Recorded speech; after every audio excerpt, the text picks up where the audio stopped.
In the thickest forests, the deepest caves, and the darkest grottos, there resides an ancient being, a being that aims to remain hidden from the modernity of Tamriel's Fourth Era, living as it has for centuries, disinterested in the ever-changing world around it.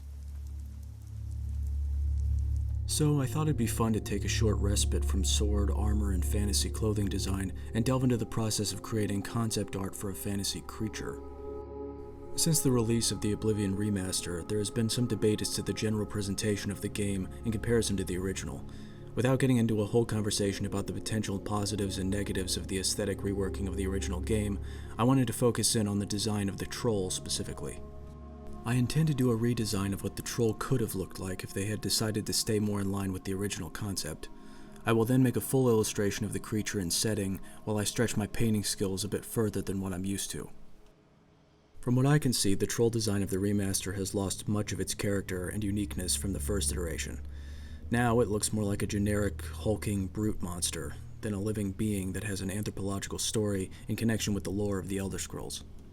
This project isn't just being made to address my issues with the remaster, however, as there are a few things from the original design that I would like to change and expand upon as well. Primarily, I would like this exercise to serve as an interesting thought experiment in regards to creature design as a whole. So, let's see what we can find out about the premise of these creatures, and see how we can go about making an image that does justice to their concept. We will be focusing on a cyrodiilic or forest troll, specifically for this design, as I quite like the style of troll we see in Skyrim the way it is. It will be interesting to contrast their look and anatomy and think about how they would have adapted differently from their northern kin. I want to give a brief shout out to the unofficial Elder Scrolls pages, or UESP. I have no affiliation to this wiki, but it has been an invaluable resource not only in regards to researching lore for this project, but also regarding general Elder Scrolls game knowledge as a whole. The Elder Scrolls doesn't have a codified lore codex like other fantasy canons. Therefore, our understanding of the lore comes from either the written accounts of the denizens of Tamriel, or what we can deduce from what we encounter as a player while exploring the world. This way of presenting an unreliable narrator provides an artist like myself a lot of leeway and creative opportunities, as I now get to play the role of anthropologist in order to understand what I'm painting. So, without getting too deep into the weeds, I'll try to summarize what I know about the trolls of Cyrodiil. Unlike their Skyrim counterparts, cave and frost trolls, that typically prefer mountainous terrain and frozen wastes respectively, forest trolls inhabit the warmer woodland and jungle regions of the Imperial Province. All troll subtypes seem to have some commonalities in their anatomy and behavior regardless of their region. They are somewhat social and will cohabitate with other trolls. They are carnivorous. They have 3 eyes and 3 fingers on each hand. They walk on their legs and knuckles in a sort of hunched position. And finally, they have a rapid tissue regeneration that can be undercut by a weakness to fire. Trolls also seem to have a basic understanding of tool usage. However, they likely lack the intelligence to craft them themselves, preferring to just hurl stones or beat their prey with a found branch or large bone. In most cases, however, they attack with their bare hands and large jaws, both of which are capable of producing deadly force. Unfortunately, Oblivion's caves lack some of the detailed refinement of Skyrim's, so forest trolls as presented lack the benefits of the environmental storytelling that we will come to see later on in the franchise. From Skyrim's trolls, we can find evidence of troll behavior, such as arranging the trophies of their kills, as well as signs of storing their victims' bodies for later use. Forest trolls likely engage in a variety of behaviors that we can't actually see in-game, but what we can see in-game is their unique aesthetic. Cyrodiil's trolls have a mossy green, sort of matted fur, thinner appendages than northern trolls, and an overall smaller and less bony frame. They also have a surprising speed for their size. Perhaps the most interesting concept that I was able to deduce from my research is that trolls seem to be a natural creature, which is to say they aren't a form of Daedra, lycanthrope, goblinkin, or other abomination. Their odd biology may merely be a byproduct of the fact that they come from ancient times. There are mentions of trolls spanning many eras. Their regenerative abilities may even produce individuals with extreme lifespans by means of subverting the decaying process of age. You can almost think of Elder Scrolls trolls in a similar way to crocodiles in our own world. an ancient remnant of a bygone stage of evolution that never had cause to change, as nothing was ever bold enough to challenge them. The book Imaginative Realism by James Gurney was one of the foundational influences for me deciding to devote part of my life to this sort of artwork. In this book, he shows his process for painting a variety of things that don't exist. I've taken some inspiration from his process and made my own preliminary work to better understand my subject before I start on the final painting. Firstly, I want to illustrate the full skeletal structure of the troll, as this will help me when I try to put him in a final pose. If I understand the structural layers of the skeleton, muscle groups, and finally the skin and fur, I can better understand the presence of what I'm putting on the page. There is a basic anatomical similarity between trolls and gorillas. However, trolls, being carnivorous, should have narrower waists due to them not needing the massive digestive system needed to break down fibrous leaves and plant matter. They also have a more upright frame when walking. I compared the troll skulls we can find in Skyrim to my own design. I wanted the forest troll to have a less bony brow and an overall smaller shape. There is also a large gap between the nose and mouth, which gives a long, otherworldly look in the design of Oblivion's trolls that I wanted to maintain. The Oblivion trolls have long, slender toes and fingers, which I wanted to keep as I thought it may suggest an ability to climb trees and grab onto branches when traversing over piles of brush and logs. I want the fur to be longer and more matted than the Skyrim version. This will give them a mossy, shaggy appearance that would help them blend into the ancient woods they inhabit. It would also be quite flammable, which would imply their general weakness to fire. Now that I have a fuller idea of what I'm painting, I will make a very basic full color wash, which will help me visualize the final composition and make sure that my lighting is correct. After that, I can start adding more opaque layers and build up the detail little by little. I want the fur to look appropriately matted and give an uncomfortable appearance, almost like it's hanging off his body like an old garment.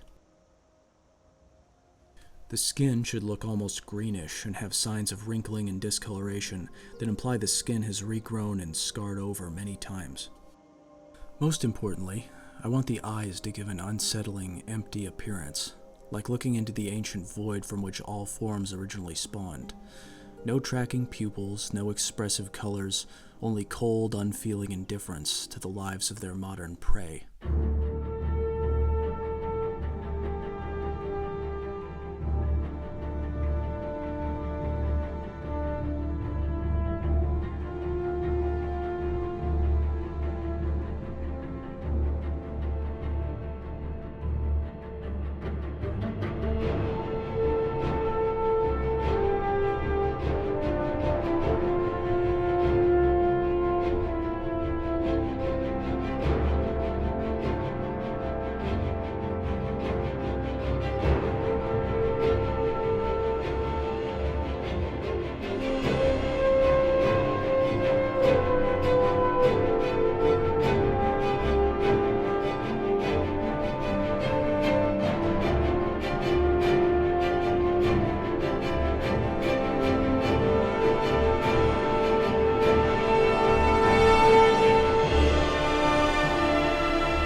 So here we have my take on a cyrodiilic troll.